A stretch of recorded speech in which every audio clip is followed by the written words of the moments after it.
सुप्रभातम। मैं रश्मि कुमारी सरस्वती विद्या मंदिर रिंग बाध सीतामढ़ी से कक्षा नवम के भैया बहनों के लिए संस्कृत का तृतीय पाठ जिसका नाम गोदोहनम है उसे लेकर आप सभी भैया बहनों के समक्ष उपस्थित हुई हूँ, जिसके नाटककार कृष्ण त्रिपाठी हैं। यह पाठ एक नाटक है, इसलिए इसके रचनाकार को हम नाटककार कहेंगे। अब हम लोग पाठ का जो अंश पढ़ना है उसके लिए कुछ शब्दार्थों को देखते हैं।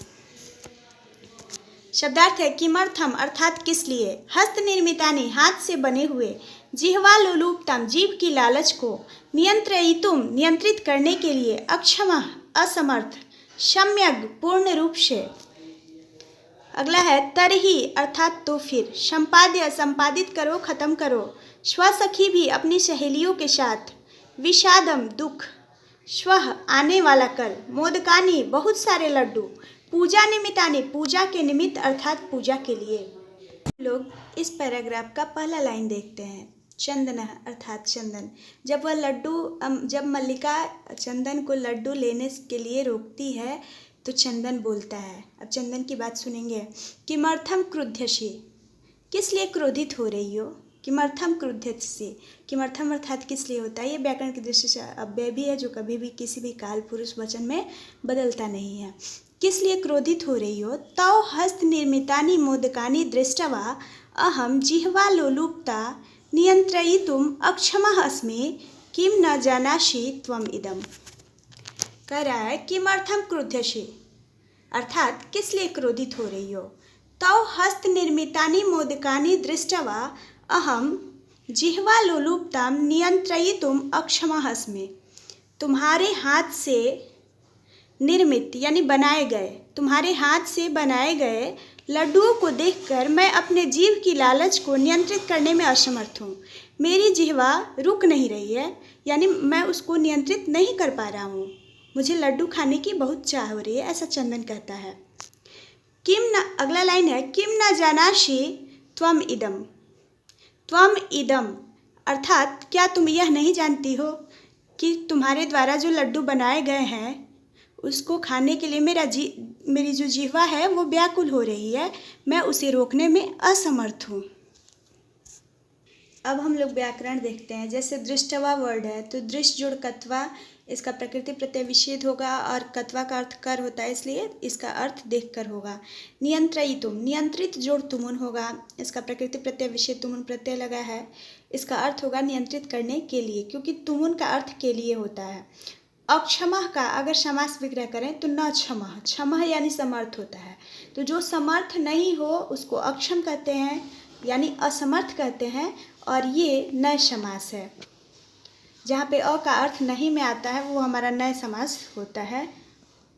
अगला हम देखेंगे त्वम इदम का संधि विच्छेद होगा, त्वम जोड़ इदम, म में हलंत है तो ये हमारा व्यंजन संधि हो जाएगा। हस्त निर्मितानि हाथ से बने हुए, हाथ से बने हुए, से यानी हाथ से उसका संबंध है, जो बना रही है वो हाथ से ही बना रही है, तो संबंध का जब से चिन्ह रहता है और संबंध जुटता है तो उसमें हम लोग तृतीया विभक्ति लगाते हैं, इसलिए हस्ते निर्मितानि लिखेंगे।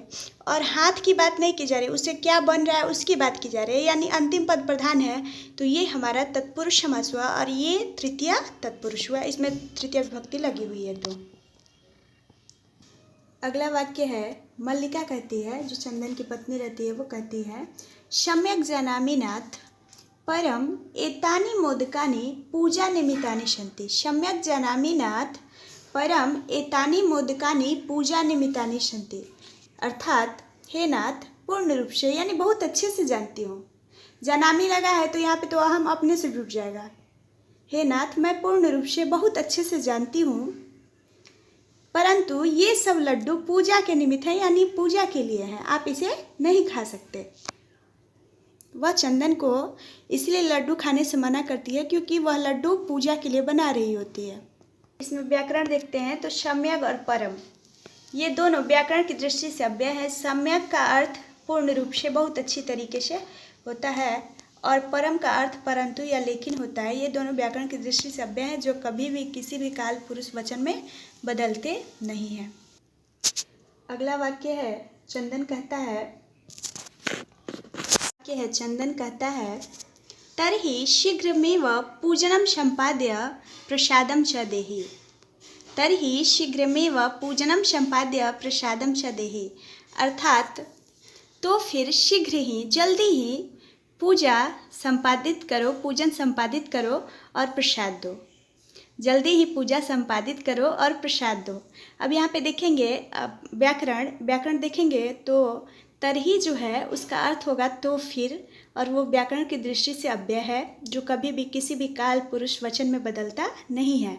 शीघ्रम एव का संधि विच्छेद शीघ्रम जोड़ एव होगा। शीघ्रम का अर्थ जल्दी होगा, एव का अर्थ ही होगा, और ये दोनों व्याकरण की दृष्टि से अव्यय हैं जो कभी भी किसी भी काल पुरुष वचन में बदलते नहीं हैं। संपाद्य का प्रकृति प्रत्यय विच्छेद देखेंगे तो सम जोड़ पाद जोड़ ल्यप होगा और च का अर्थ और होगा, और ये व्याकरण की दृष्टि से अव्यय है। जब वो कहता है कि जल्दी से पूजा का संपादन करो और प्रसाद दो, तो मल्लिका कहती है भो अत्र पूजनम न भविष्यति। भो अत्र पूजनम न भविष्यति। अहम स्वसखीभिः सह श्वः प्रातः काशी विश्वनाथ मंदिरं प्रति गमिष्यामि। तत्र गंगा स्नानं धर्मयात्रा च वयं करिष्यामः। भो अत्र पूजनम न भविष्यति। भो अर्थात अरे होता है, ये संबोधन है कि अरे यहाँ पूजन नहीं होगा। भविष्यति में भविष्यत काल लगा हुआ है इसलिए गागे इसमें लगेगा तो होगा अरे यहाँ पूजन नहीं होगा, अर्थात यहाँ पूजा नहीं होगा। अगला है अहम स्वसखी भी। स्व मतलब अपना होता है। मैं अपनी सखियों के साथ, सहेलियों के साथ, स्व यानी आने वाले कल सुबह प्रातः सुबह काशी विश्वनाथ मंदिरम प्रति गमिष्यामि। काशी विश्वनाथ मंदिर की ओर जाऊंगी, यानी काशी विश्वनाथ मंदिर जाऊंगी।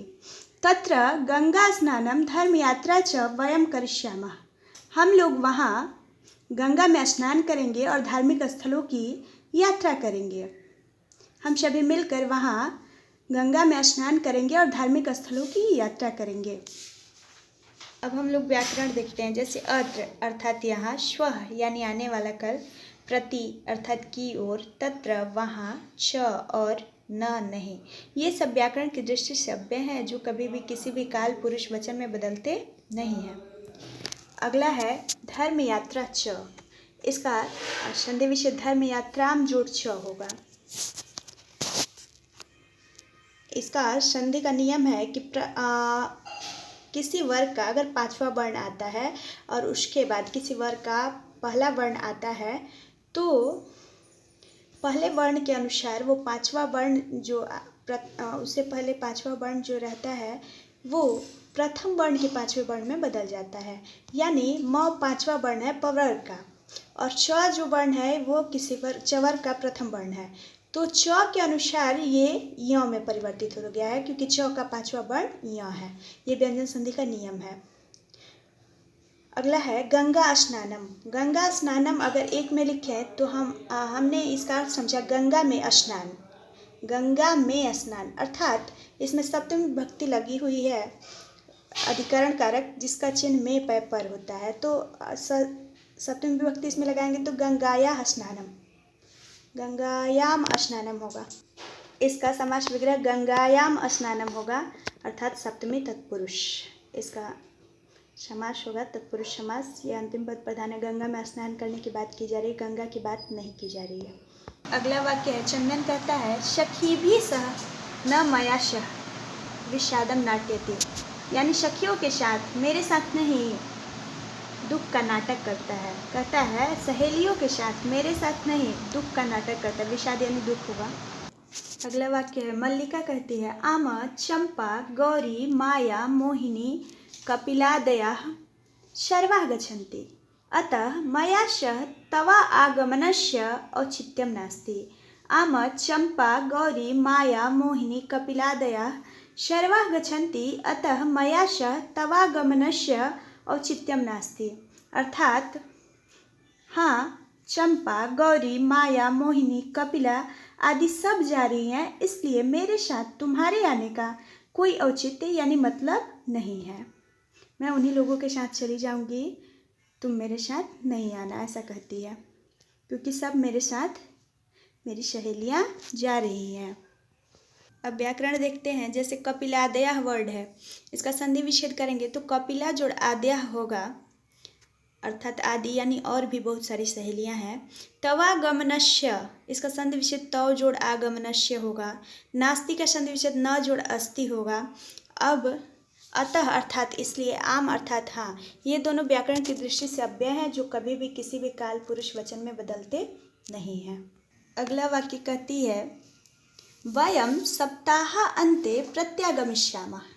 वयं सप्ताहान्ते प्रत्यागमिष्यामः तावत् गृहं व्यवस्थां धेनो दुग्धदोहनं व्यवस्थां च परिपाल्य। अर्थात हम लोग सप्ताह के अंत में लौट आएंगे। वयम अर्थात हम लोग होता है, प्रत्यागमिष्यामः यानी लौटेंगे। हम लोग सप्ताह के अंत तक लौट आएंगे या लौटेंगे, सप्ताह के अंत में लौटेंगे। तब तक घर की व्यवस्था और गाय के दूध निकालने की व्यवस्था को अच्छे तरीके से संभालो, अच्छी तरीके से पालन करो, ऐसा वह चंदन से करने के लिए कहती है। अब हम लोग व्याकरण देखते हैं। जैसे सप्ताह अंत्य वर्ड है, उसका संधि विच्छेद करें तो सप्ताह जोड़ अंत्य होगा, जिसका अर्थ हुआ सप्ताह के अंत में। प्रत्यागमिष्यामः, जिसका अर्थ लौटेंगे होगा, इसका संधि विच्छेद करें तो प्रति जोड़ आगमिष्यामः वर्ड होगा। और यहाँ पे यण संधि होगा क्योंकि य बन रहा है और दोनों स्वर है, ई और अ मिलके य बन रहा है, तो दोनों स्वर है, ये यण स्वर संधि होगा। तावत, तावत अर्थात तब तक होता है और ये व्याकरण की दृष्टि से अव्यय है जो कभी भी किसी भी काल पुरुष वचन में बदलता नहीं है। दुग्ध दोहन व्यवस्थांच का संधि विच्छेद दुग्ध दोहन व्यवस्थाम जोड़ च होगा। यहाँ भी व्यंजन संधि है। सप्ताह अंत्य का अगर समास विग्रह करें तो इसका अर्थ हुआ सप्ताह के अंत में, तो सप्ताहस्य अंत्य इसका समास विग्रह होगा और ये षष्ठी तत्पुरुष समास होगा।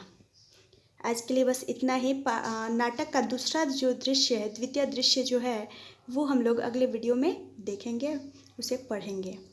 आज प्रथम दृश्य समाप्त हुआ।